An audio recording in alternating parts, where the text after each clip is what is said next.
Greetings, magical mavens. Are prioritizing self-care and experiencing more magic in your everyday life some of your goals for 2023? Even those of us who are full-time witches with no muggle jobs or children to look after can still find ourselves neglecting our self-care when our elements are out of balance. For some powerful wisdom on how to balance the magical with the mundane in everyday life, I invite you to join myself and one of my favorite witchy YouTubers of all time for a chat about magical self-care. If you haven't already heard of her, Laura Daligan is one of the first witches I really loved watching on YouTube when I was first getting started with the Wheel of the Year. She's an internationally renowned mystic, artist, spiritual teacher, fire dancer, and musician. She's another one of those OG online biz witches whom I have to thank for showing me what was possible for creative and magical people like me. I invite you to time travel back with us to this episode of the Alchemy of Affluence podcast, which was recorded in 2019, that I'm now sharing here on YouTube to further spread this wisdom. We'll be talking about Laura's definitions of the words witch and magic, Laura's journey from being an overly sensitive person to being a full-blown professional witch, balancing sensible entrepreneurship with freely practicing the self-care-oriented parts of our craft that are just for us, embracing money as a spiritual entity like pagans have for all other areas of human life, remembering how to actually use our magic to help ourselves as witches, and how we work with dragon energy to experience transformations in our real lives. So we invite you to light a candle, burn some incense, and let's dive into this enchanting conversation with Laura.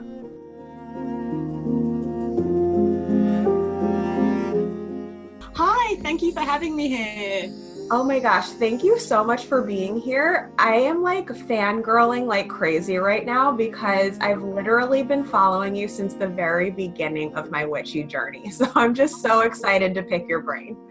Oh no! Oh, that's lovely. I'm kind of blushing. But you can't tell because everything's so red. You can't tell when I'm blushing. All the things are red. So we're gonna attempt to do some quote unquote rapid fire witchy questions. I feel like every time I have a very witchy witch on the show, these end up being a complete tangent, which is kind of okay because I'm just curious like what your thoughts are on these things. But we will call them rapid fire questions. So first things first, and obviously we all already know the answer to this, but I would love if you would elaborate. Do you call yourself a witch, and why? And what is your definition of what makes you a witch?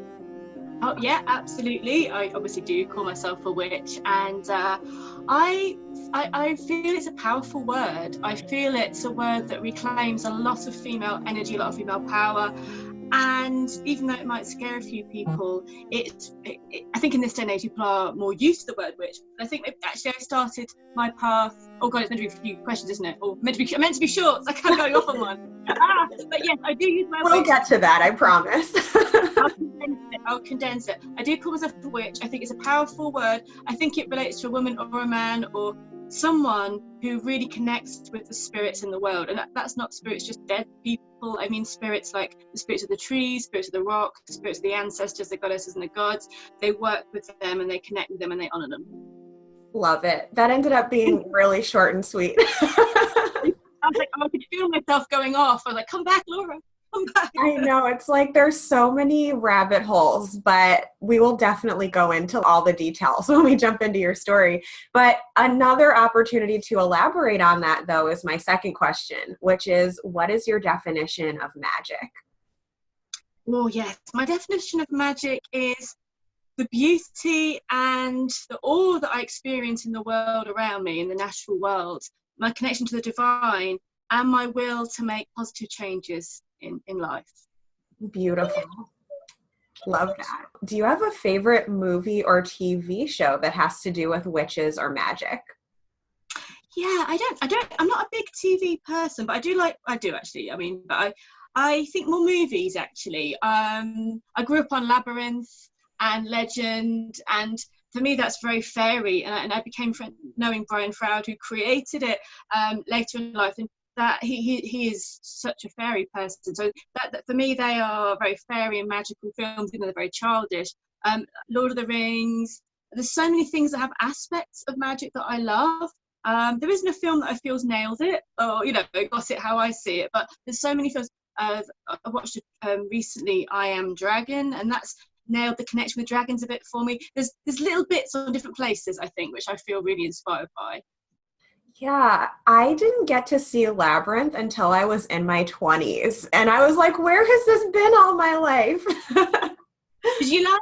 My friends didn't see it till her 30s and went, "What are you on about, Laura? This is ridiculous." And I was like, "No, it's just my childhood." Don't bash my childhood, please. David Bowie in leggings. So funny.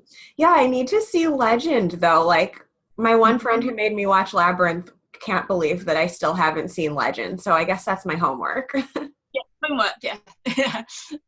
Definitely. So do you, and I think I know the answer to this, but I would love if you could share for our audience, do you believe in fairies and ghosts? I do. I absolutely live my life very connected to fairy and fairy lore, and I very much believe in fairies, as in, I often think that fairies is like, saying fairies is like looking at the planet and saying frog is for everything in the planet. There's so many things that come under that umbrella of fairies. So I do love the world of fairies, whether that be flower fairies to, warrior fairies to tree beings. I absolutely adore the world of fairies. And yeah, I do believe in ghosts as well. Yeah, I'm not so much of a ghost person because I'm a bit of a wuss, but I do believe in ghosts as well. Amazing. And I honestly I don't know if I've ever seen a fairy. I think I've sensed fairy energy, but I always am super grateful for your videos because I think that was my first look into the concept of fairy faith. And I love that I was just able to kind of get a glimpse into this other realm that maybe I had been completely closed off to before. And even though I don't really see them, I at least am able to feel that energy now. So I'm really thankful for you sharing that part of your story. Oh no, absolutely. I think it's very hard to see fairies. And I think we often just know or see, it's like we see bits or we see moments or get feelings, or maybe when we're a bit poorly or half asleep, we might see something. But there's a part of us that will know that is fairy, even if it's not the full presentation of a fairy in our faces. What is your go-to divination tool? Tarot is my go-to divination. I've been working as a tarot reader for many years. So tarot is my number one. I love all oracle cards. I'm, like most people, obsessed with oracle cards and buying far too many. And the runes is something I've been getting into a lot recently as well. But I think as my original one, tarot would be the go-to. I am with you on that. Tarot for the win.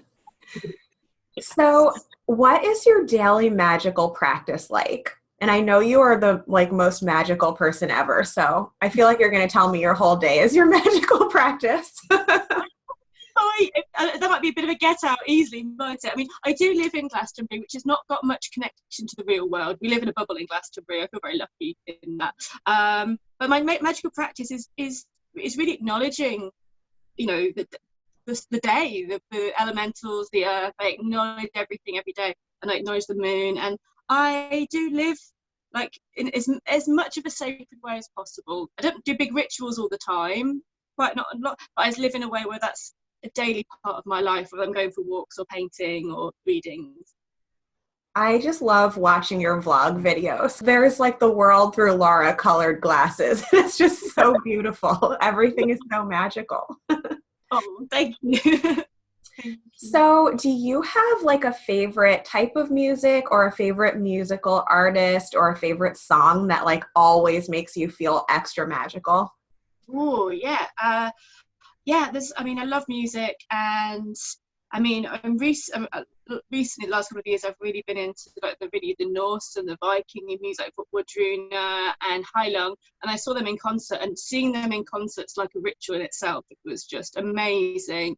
I've always like Dead Can Dance. That's always got me in a mood for ritual. Dead Can Dance CDs. I think people have played them before I got into rituals, so they kind of hardwire me to put me in a magical frame of mind. So I love that. Apart from that, I'm a rock chick, but that doesn't really, equate to magic that much. That's just, I like rock music. So last but not least, and I think this person might have just made an appearance, but do you have a familiar? He's sitting right behind my bottom here right now. And I was looking earlier, I was checking people commenting on videos and my casting a circle video, which I did such a long time ago. And I was looking, it's making me laugh because Cobweb was sitting there as well, as he sits there in all my videos, Cobweb the cat, and the Star the cat as well. But she just appears herself very, I wouldn't call them familiars. I'm sure they do magic work. They're always with me. I always think that familiar means I'm expecting to do something for me, and I don't. But they do a lot. But I have power animals as well, which I have more of that. Okay, let's work kind of energy with. But yeah, these guys turn up whenever there's magic going on anyway. So. Yeah, what are your power animals? I know that's like a really important part of your practice. Yeah, I'm basically all the big cats, basically. There's the leopards are the big thing for me, or the leopards, snow leopards and animal leopards. But all the big cats seem to be my gang, basically. I also have other animals I work with as well, like crows and that kind of thing. But and dragons. But yeah, for the soul power animals, it's the big cats. Cat lady through and through. Yes. Amazing. So we're going to dive deeper into your story and just how you found your magical path and how that led you to this amazingly magical woman who literally lives in a walking ritual every day. That sounds much more impressive than it actually is. Right, where to start? I mean, when I walked into my first pagan open ritual, and that was back in 2003 or 2002, 2003. I felt like I was coming home. I was doing a tarot course at the time, and I was just getting into all of this really hugely. There's just a sense of the incense in the room and the smells and the sounds. I just felt like I was home, and that was a really powerful moment, and I haven't really turned back since. And I think opening up to that, or finding it again, really helped so much, because I think before then I was a little bit, not lost, just a bit running around, not sure what was going on in life. And then I had this moment of boom, discovering ritual, and it was like, this is it, I'm back, and it was a really healing moment actually to rediscover this path. I say rediscover it because obviously it's been lifetimes, I'm sure, for all of us doing this. So yeah. So would you say that you already always felt like a magical person and you kind of just found a way to channel it? Or when did you kind of realize that you were a magical person on the inside? Was it when you went to that ritual, or did you kind of always have a sense for it? I didn't, I think I've always been creative, and I saw it as creative and oversensitive. That's how I saw it. I really felt like I was over emotional, oversensitive, and I probably saw it as a thing that was a bit of an issue almost for a lot of the time, and so actually when I was younger I was probably more aware that I didn't know why I was so oversensitive to things. And then I started getting involved with the tarot and meditating, and everything opened up, and I was like, oh, okay, this is why.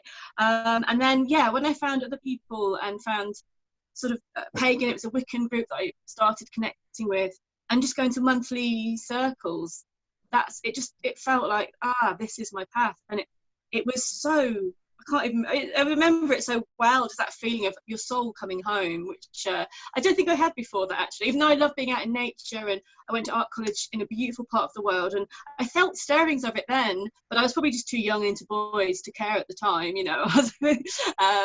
So yeah, it was always something stirring, but I think it was in London around 2002 or 3 when it really came home.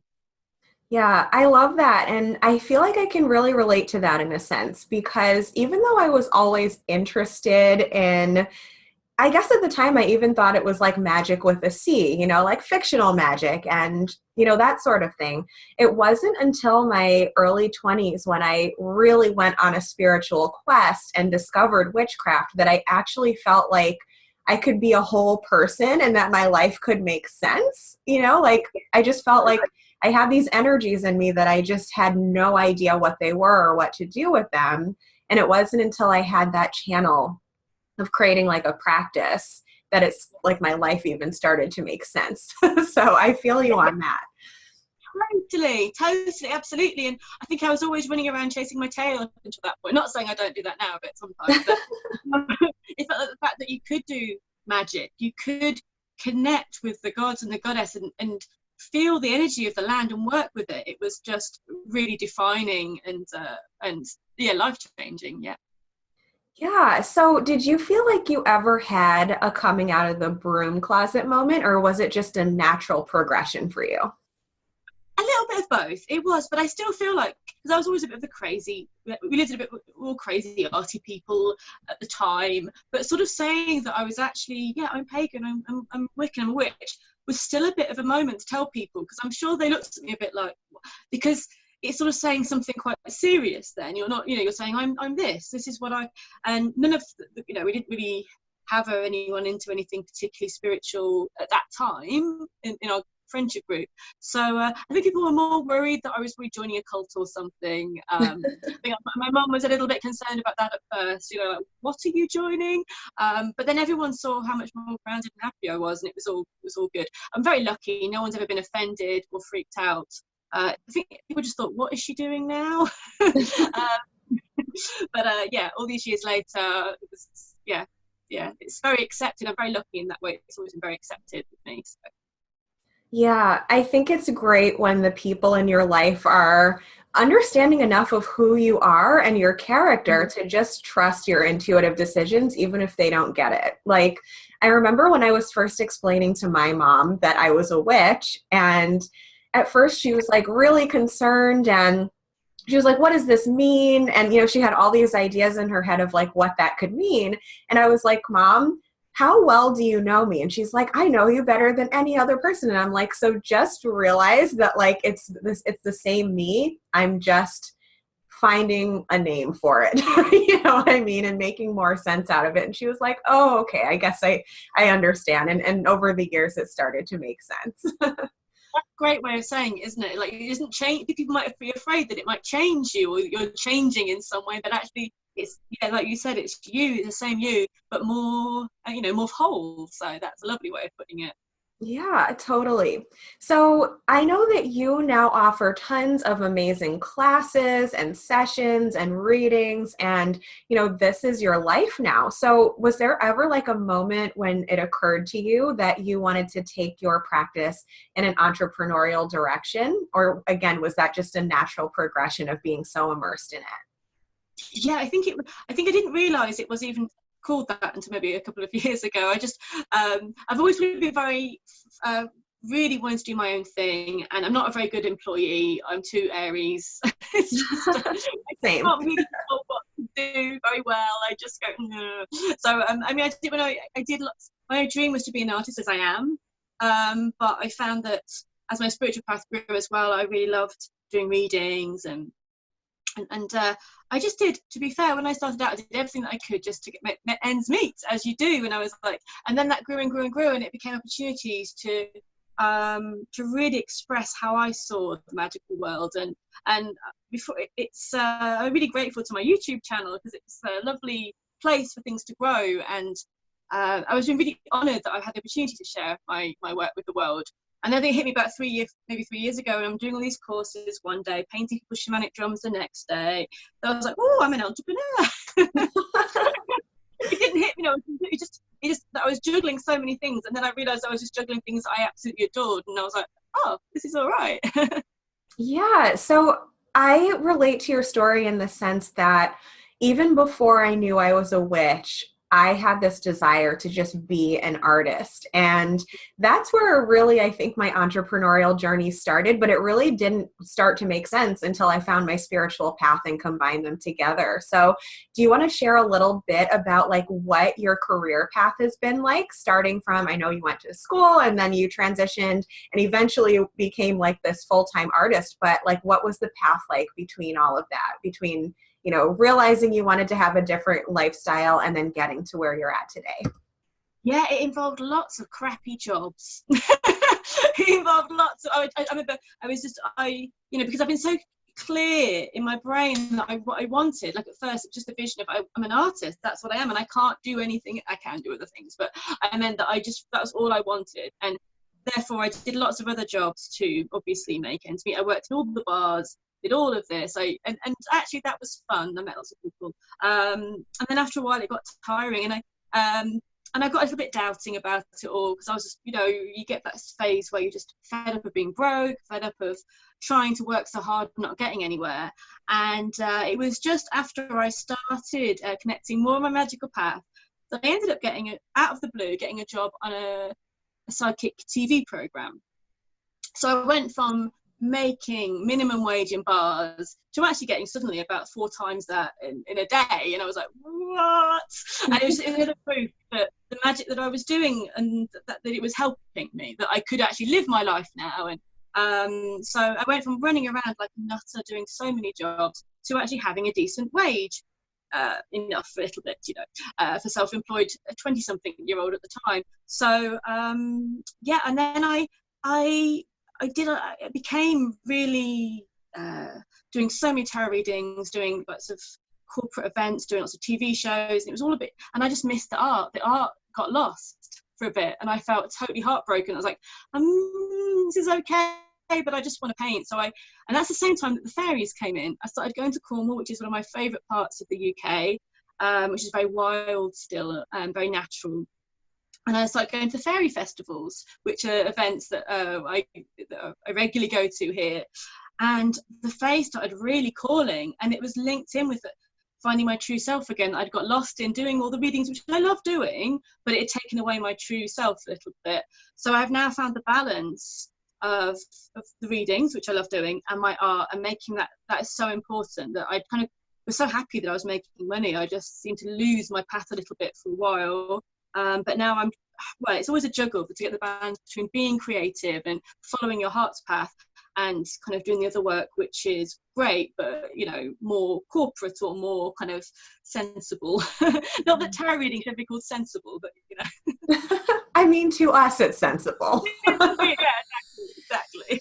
Yeah, I can relate to that too, because when I really started to have a business that was making money, that was when I started selling my handcrafted books of shadows. And I completely let all of my other art forms fall by the wayside just to keep up with that business. And I wasn't really drawing anymore either, because it was mostly graphic design and then crafting. And I really never got to draw anymore or paint anymore in like just a purely expressive way. And when I realized that what once seemed like a beautiful opportunity was starting to feel like a huge chore and like feel practical, that was when I realized I needed something more in my life, in my practice, and in my business. So I just started branching out more and working with people in different ways. And I still, not gonna lie, I still am trying to get back to having drawing and making like expressive art be more a part of my business, but I'm kind of just dipping my toe back in the water of that now. Like, do you have any tips on how to keep that balance of doing what you love just to do it versus feeling obligated to channel all of your creativity into a certain aspect of keeping your business going? No, absolutely. That's what I did early this year. I committed to myself that I would do a drawing a day, a sketch a day. Actually, that was at the solstice, winter solstice, because I would be like sitting on the sofa, but I could be sketching, and instead of being on Facebook or Instagram, or I could just be doing a 5-minute sketch. Mm-hmm. And I missed that part of me that just did these creative little sketches or developed ideas, because my drawing art became a part of, I do commissions for people, or I've got to do, which I love doing, but again, it's not quite your own true self expressing because it wants to. So I set myself a challenge that I was going to do one thing every day, and even if it was just 5 minutes of a scribble, I committed that I was going to do that, and that really helped. I think making it part of a discipline in your life that because then you'll keep it as important as all the other disciplines. Like, you have to do the housework or do something else because you've made that part of your discipline. So you need to make the things that you love and that nourish you part of the discipline as well, and not put them in the back of the pile, which I sometimes do with my creative stuff. That can come at the end of the day, and it's like, for a good month, I put it as one of the first things I did in the day. And I think sometimes we have to remember that's a priority, because it helps us develop who we are, and you get so many ideas and plans that come from giving yourself that time. Yeah, that is such a good piece of advice. And I actually this year did something similar, but I literally had to trick the masculine side of my mind into letting me do it. So I like to keep my Instagram grid with like some sort of cohesive design. So I told myself that every sixth image on my Instagram had to be a new piece of original artwork. So that means Ooh. that once a week, pretty much, I have to let myself doodle something. And like, not only does it mean that I have to be accountable to like let myself do art, but it also means that I can't be a huge perfectionist about it because I kind of just have to do it, express it, and get it done. And it's been very, very eye-opening. I'm really starting to feel more like myself again. It's great. That's brilliant. That's such a good idea. Yeah. And I realized since I stopped doing this challenge that I set myself, I have had that perfectionist streak come back. I've had ideas for sketches and go, oh, I'll do that when I've got time rather than just doing it. You know, it comes back quite quickly, that putting it off kind of thing. So I must make sure I don't get into that headset again. Yeah, it's kind of like riding a bike, like, or maybe it's more like doing yoga. Like you have to keep your body flexible by doing it often, but once you get back into it, your muscles just remember what to do. Yeah, absolutely. No, totally. I think it's so important to do all these self-care things, and yeah, exercise and drink. You know, kind of really drawing and exercising your creativity is equally as important. And I think we do forget that if it becomes a business, if it becomes something that, you know, your lifeblood, as it were, then it becomes serious in some way. And I think I've got to keep that joy and excitement. Not that it is that serious in some ways, but it can get that way. And sketching and making time for your own creativity keeps that joy, and that's what draws people to you in the first place. They come to you because you have that joy in your work, because it looks like you've really connected, and that's why they come to you. So it's like tricking your brain as well, saying, well, actually, this is a good business move that I'm doing this, because you're gonna constantly keep tricking it, haven't you, telling your that part of your brain to relax, it's okay. Yeah, I definitely do that too. So on that note though, as far as like getting commissions and doing readings and all of that, do you have like an ideal client? Like who is the perfect person to work with you? Like what do they need and how do you bring magic into their life?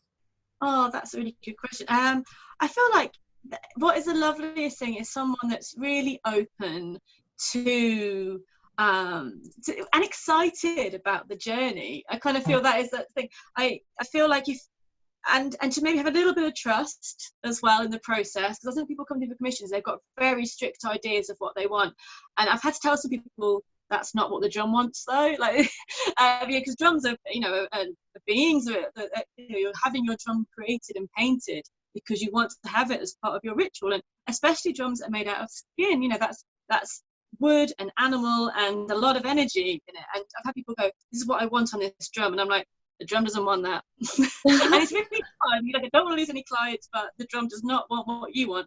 Trust, if you can trust that this process is going to bring out the best of this, and it has done so far, touch wood, then so it's like to have that trust and that openness and that excitement to learn and to kind of develop and to let the guides, whether it be animals or goddesses, lead the way, really.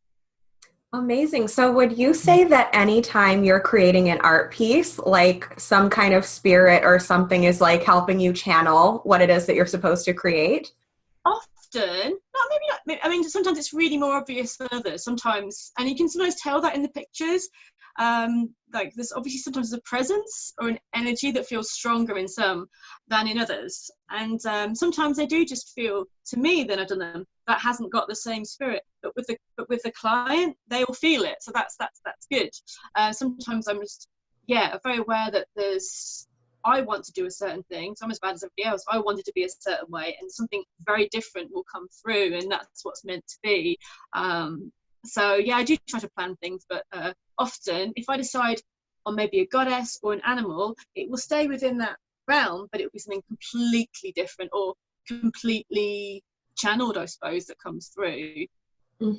I love that. And again, even though I don't experience spirits in quite the same way that you do, I can totally attest to like wanting to create something and having to wait for like the muse to come to me in order for it to even start to make sense, you know? And I know that like spiritual feeling when it's like, oh, okay, now this is on the right track. Now the energy is where it's supposed to be. But anytime I try to force something, it just doesn't work, you know? It doesn't. And I think we're so spiritual, we're so in tune, apart from when we want to do something. And I'm like, no, I'm going to do it anyway. It's like, no. And I'm like, I was given this antique, it was a really old door, like it was probably from the 16 or 1700s, I think. So a really old door. So what I did, I painted on it. And I painted a dragon on it. But this dragon was really moody. And yeah, it was, I was like, I want to paint it today. And the dragon was like, no. And I was like, I'm going to do it anyway. And I literally would put my paintbrush up to it and it would just stop me. I wouldn't be able to. And it was just, it was very moody dragon, it was. That was the strongest because of the energy of the door was so old, and the dragon I was painting on it. It was only when that some things were allowing it to happen. I mean, I don't want to be all airy fairy. Sometimes you've got to get things done, but some things you can't rush. Yeah, totally. So I also tend to feel that energy of like some other spirit or some other energy will come through when I'm doing a tarot reading as well. So like sometimes either if I'm working with a client or for myself, I'll be like, okay, this is what I want to know. This is the kind of energy that I want to channel. This is the kind of clarity I want to get, like this area of my life, blah, blah, blah. But I always leave it open because I feel like spirit will always insert some piece of wisdom that you weren't expecting or didn't want to pay attention to or something like that. And it'll just make it a much more holistic experience. Like, have you experienced that with doing readings for clients as well? Yeah, absolutely. And as you say, it is more holistic if people are open to listen to it, because sometimes people just will shut down if it's not what they want to hear. But if they can, it can. For me, it's like, that's it. There's a missing key, and it's that is it.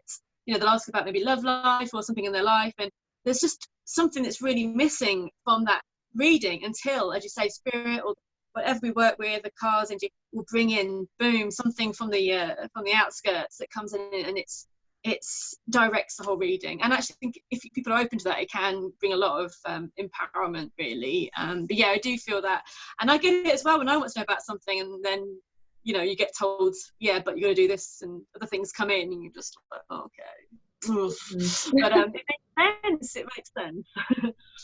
Definitely. And another pattern that I notice is a lot of the time I attract clients who need support in an area that, like, I think I've already sorted that out, but when I do their energy work or their reading or, take them through whatever course it is, I end up learning another aspect of that I needed to learn. Like, does that happen with you and your clients as well? Oh, absolutely. Yeah, absolutely. Which is really brilliant. Sometimes the reading or the work heals you as well, and that's just great. Like, you're not doing it to get that, but when it's a bonus sometimes, isn't it? You get extra insights, or you kind of go, and you can see different parts of your personality coming into play. And I always find as well, if you're going through something, you will attract clients who are kind of going through a similar thing, or you kind of have that energy about you. And yeah, I find that really, really fascinating, so that you can get more understanding about what it is that you've been going through as well. Yeah, I totally feel that all the time. In fact, I love being a biz witch because I feel like I wouldn't even learn the things I meant to learn in this life if I wasn't meeting these clients and meeting these podcast guests and meeting people who are in other courses that I'm studying in. And it's just like, we meet the most incredible people along this journey when we're doing what we know our soul is aligned with. And it's just so amazing. So what would you say has been like the most amazing aspect of helping your clients experience some kind of magical transformation? Like, what does that look like?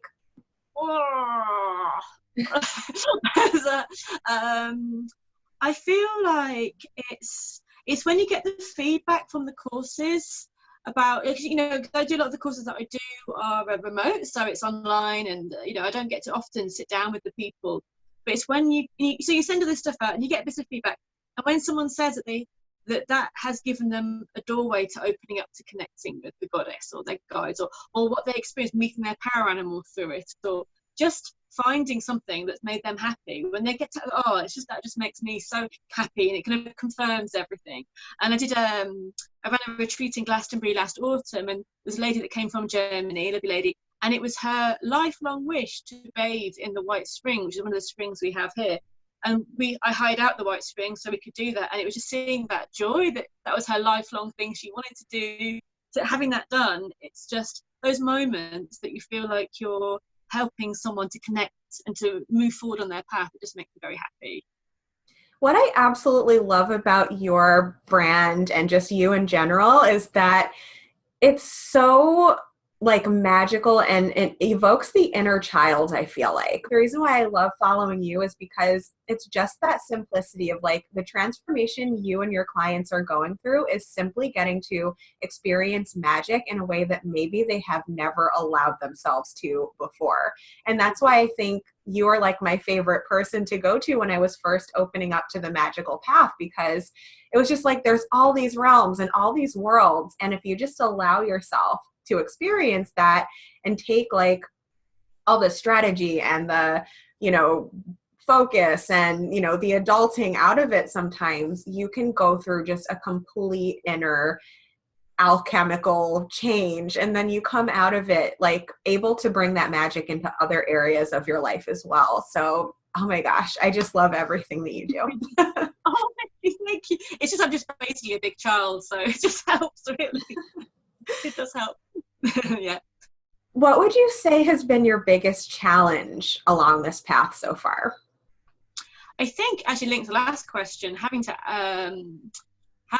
deal with the adulting stuff as well as keeping the magic alive, because I can do that, and then and like I said earlier, sometimes you got so into that it sort of disconnected me from my joy and everything. And actually, I think so the biggest challenge I feel like I have is to actually, to use maybe that masculine brain a bit more to kind of get myself organized and get myself kind of really, I actually feel like the biggest challenge I've had, actually, is kind of really honest, is to really kind of really get to know and to really care about and nurture my own path. I kind of put a lot of stuff out there, and I was neglecting me a lot as well. And I kind of, it didn't hit me maybe until my mid-30s or whatever, that I wasn't looking after myself very well. And that has been the biggest challenge, going, oh my God, I've been doing this all my life, throwing stuff out there, give, and then ended up going like, I feel terrible. And I think actually and that links on to kind of money and everything. It's just taking care of you first and actually stopping to nurture yourself. I've had to really work hard at doing that and putting that part of my practice, actually, and actually taking care of myself, which I know sounds ridiculous, but I think a lot of us do that. I think we're kind of busy doing and giving, and I hadn't actually started looking after myself for quite recently, which is silly, I know, but I think a lot of us do that from what I kind of see from other people as well.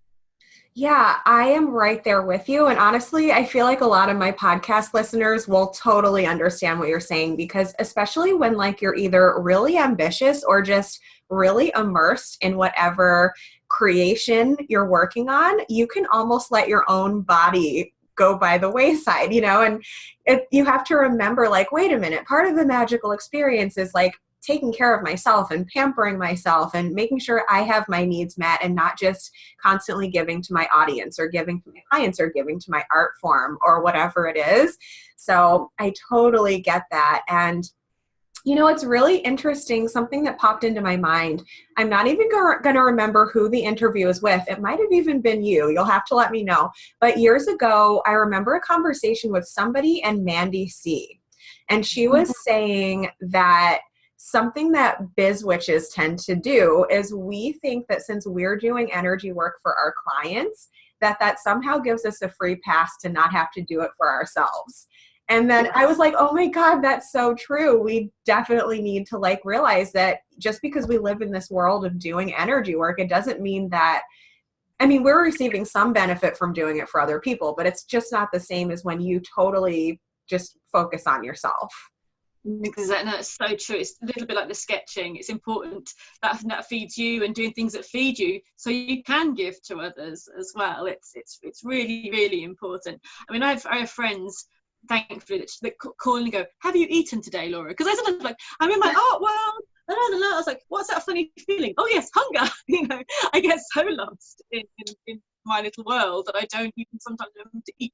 I do now, pretty much most days. But it's the fact that you kind of get lost in the fact that that's magical, that's powerful, but you don't, yeah, you say that you need to do it yourself. And I do that a lot. That I was in a meditation for other people, but when was my meditation? It was just for me, you know. So, and again, like the sketching, if you do this for yourself more, you can trick the other part of your brain to saying, well, that's actually making you more full of goodies to share with others in the bigger picture. So it's another way to trick your brain to tell you it's okay to give yourself time, because you're filling that cauldron with all these magical goodies when you're looking after yourself that you'll be able to share with others later on. Oh my gosh, I love that. Fill your own cauldron first, guys. Yeah, all the magical goodies in it. Yes. So, one thing that I absolutely have loved about your practice is the way that you lead people through meditations, which I think you touched upon a minute ago.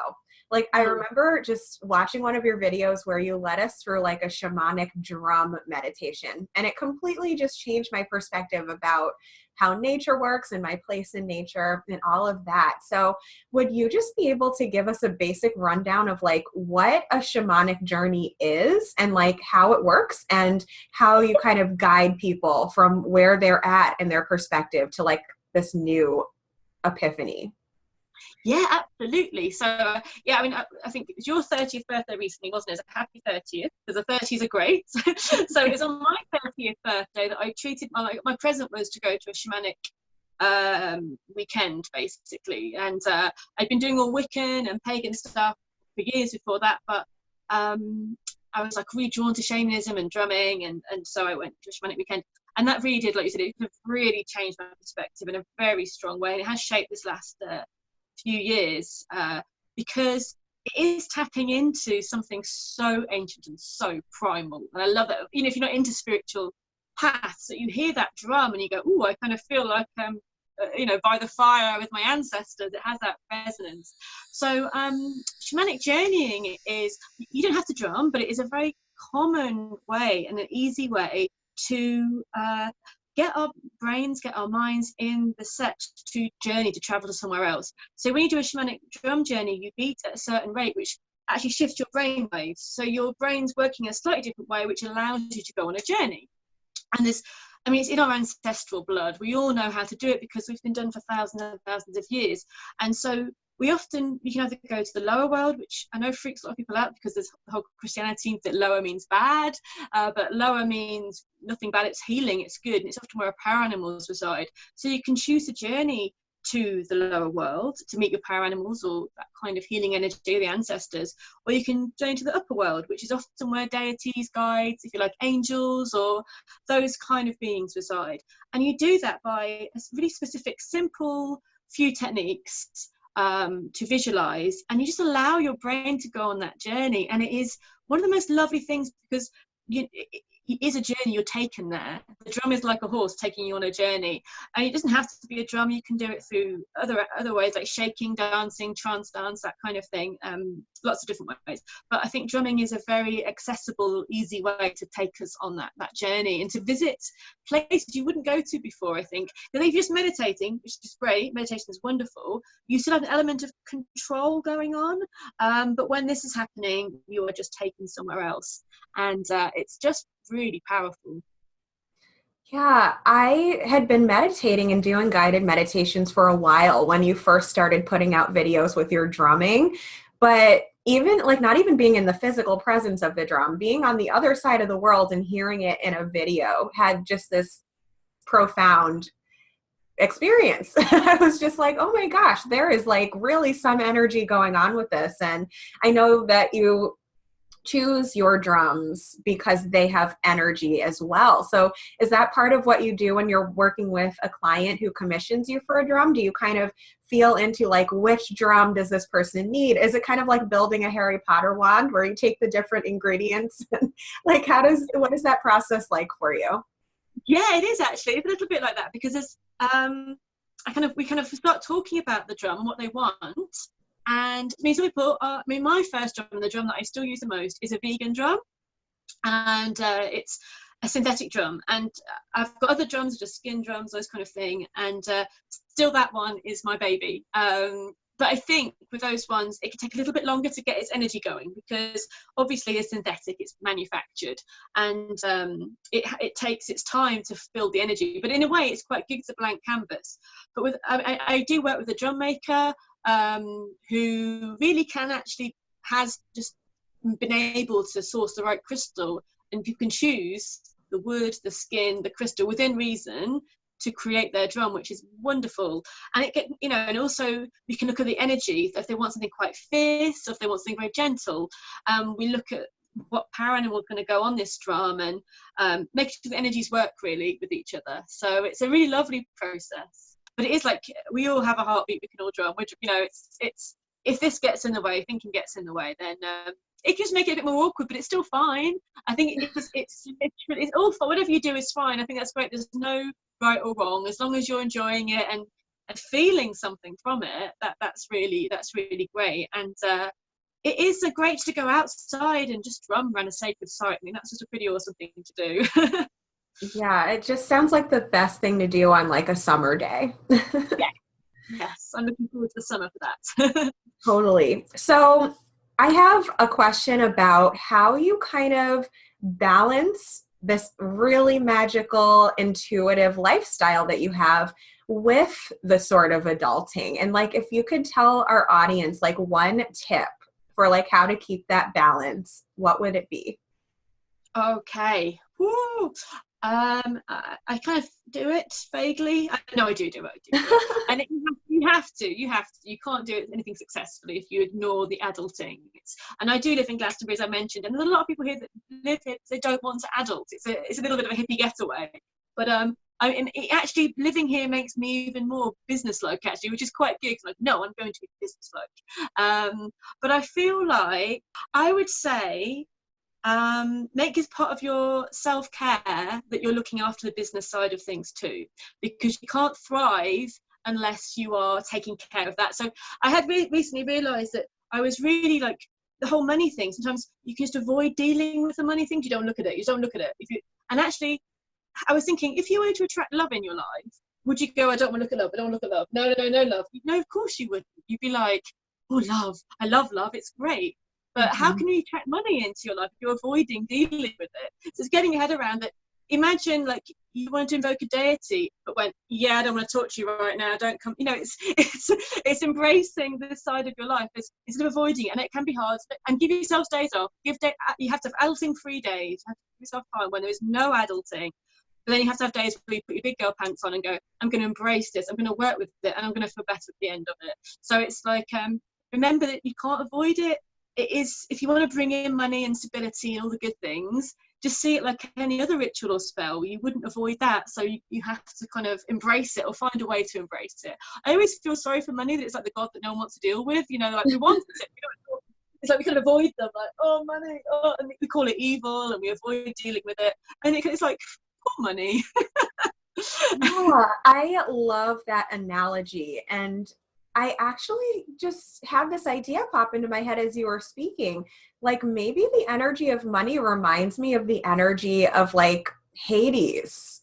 Isn't it said that he dealt with death and the things people don't want to deal with, but he also dealt with like money and riches that are under the ground, as well as like desire. And I think for a lot of people, maybe we should start working with him and just calling him money. I don't know. That might help. I like it. I do. I like that. I do. Absolutely. I think it's finding a way to befriend it and to be open, and maybe personifying it, isn't that you're actually okay with dealing with, is really good. And just watch your brain going, I don't want to deal with that. And you think, wait a minute, what am I saying? What am I putting out there? It's but I'm a total believer in days where the phone goes off and you have total adulting free days and you're painting what you want to do. And I think that keeps you really healthy, and then you get back into this mindset that, okay, I can deal with it tomorrow. That's absolutely fine. But just be wary of ignoring and pushing away the things that you actually deep down want to attract in. Mm-hmm. And that's like a manifesting hack. So many of us are subconsciously pushing away exactly the thing that we claim to want. So yeah, let's all form a personal relationship with money and treat him like a god, like he deserves. Hades is always a bit of a sexy goth, you know. I always feel like, you know, when I visualize him, I'm like, oh, he's quite sexy in my mind. So, you know, that's a good thing, but a bit moody, but, you know, but sexy. So if you put money in that, then that's quite nice. That's all good. Yeah, I actually picture him the same way too. So we're on the same, Yes. same wavelength there.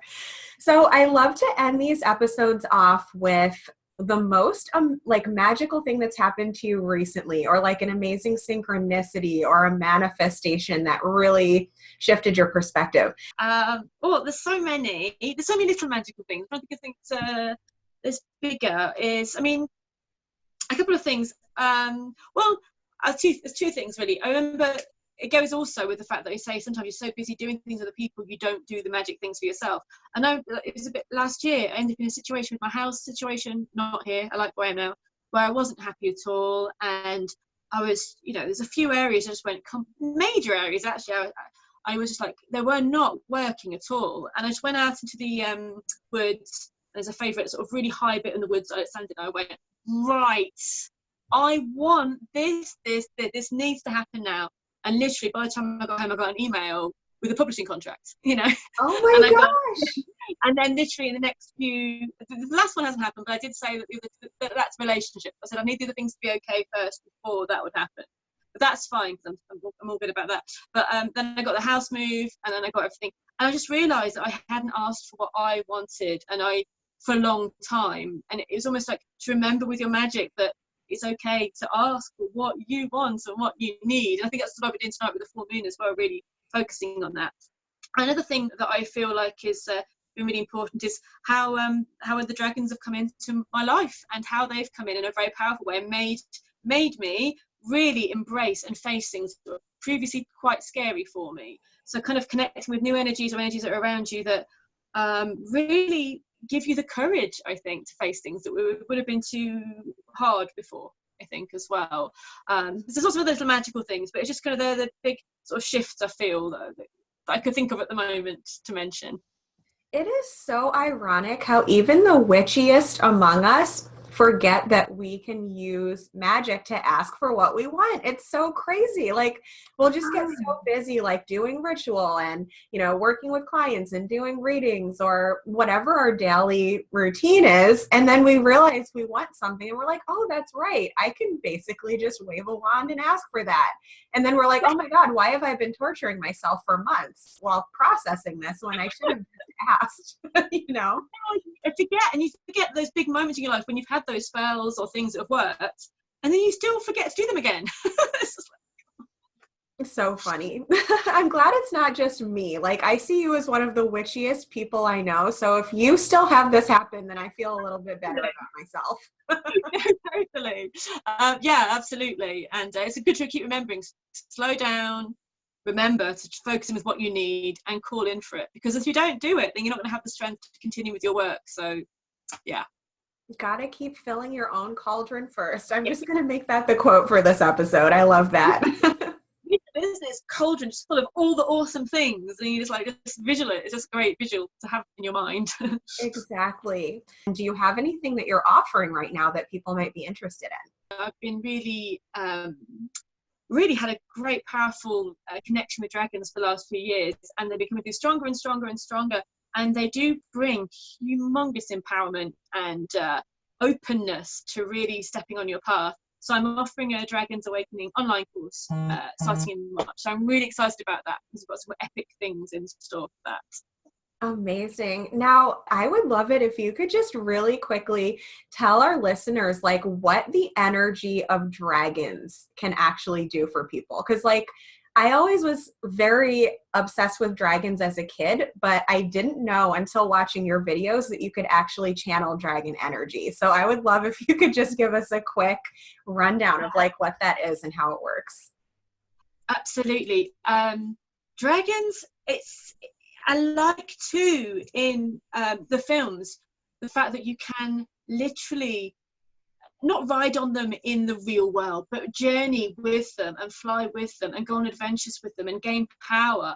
They stand with you when you've got things going on. They protect you. They can be fierce, and they can give so much wisdom because they're ancient. They're one of the most ancient beings, and they can bring so much wisdom. But also, the thing that I've discovered is they just are lovely. There's so much love. They say dragon heart, that's a thing, isn't it? And courage come from the heart, and they are of the heart. Not all dragons, but the ones that want to connect with people particularly are beings of the heart, and they want us to open our hearts and be proud and be strong. But I've had so much healing and so much, it is that fire energy, but not in an angry way, in a courage to get up and do this and to feel safe in doing it as well. That's what the dragons have really helped me with. There's a painting behind me, you can't really see it, but I don't know if you can see it, I'm not sure. I do it just the fire coming out from my heart with my dragon behind me, and that's what I feel is safe, protected to be my true self. I love that. And when I first started watching your videos about dragons, I needed like to burn some BS out of my life, you know, and I ended up like doing all this research about dragons and like asking the universe if I could connect with dragon energy. And one time I was on a camping trip that summer, and as I was trying to fall asleep and just listening to nature and like seeing the fire and everything, I had this like red dragon visualization come to me, and it basically was just zipping through my life and burning away everything I didn't need anymore. So I was sold on the whole dragon thing after that. Yeah, absolutely. And that's one thing I said in one of the videos, but it really resonated with me that, you know, it gave me courage, because sometimes we won't stick up for ourselves. I'm a rubbish person at that sometimes. But someone says if you let them like get to you so much, then whatever it is out there that's getting to you, whatever it is, that it shrinks your soul or destroys a part of you, your dragon will die. And I was like, you're not killing my dragon. And I love the fact that my friend, that got you riled up, and you wouldn't look up, you wouldn't do it for you, but you'd do it because you knew that if you didn't, they would. I was like, no one's killing my dragon. But it is that part of your soul that needs to be brave and relies on you following your true path to be able to express itself in your life. So yeah, and that's the courage. I'm stressed, I can't deal with it. Oh, wait a minute, they're going to get my dragon if I get brought down by this. I'm going to face this and deal with it. I mean, that's the way it helped me. I mean, other people might not be as ridiculous as me about not, doing things for yourself. But when I heard that it is linked to your soul, that dragons are linked to your soul, your guardian dragons are. And if you let that, whatever in the world, crush that, then it's letting it crush your dragon as well. I was having none of that, I tell you. I was having none of it. I love that. Yeah, for me, it's more a thing of like, if I feel like the world is beating me down in some way and I'm like shrinking and I'm not standing up for myself or I'm not taking action for myself, I'll be like, wait a minute, I have an inner dragon energy. Let me just fix some stuff real quick. Let me burn some stuff and rebuild it and start over. And then, that inner dragon will come out sometimes. And it's just so powerful. So it is. Thank you so much for being here and for sharing so much of your wisdom with us today. My absolute pleasure. So, Magical Mavens, what are your thoughts on the topics we touched upon in this conversation? I would love to invite you to share your experience in the comments, and be sure to subscribe for more of these inspiring conversations.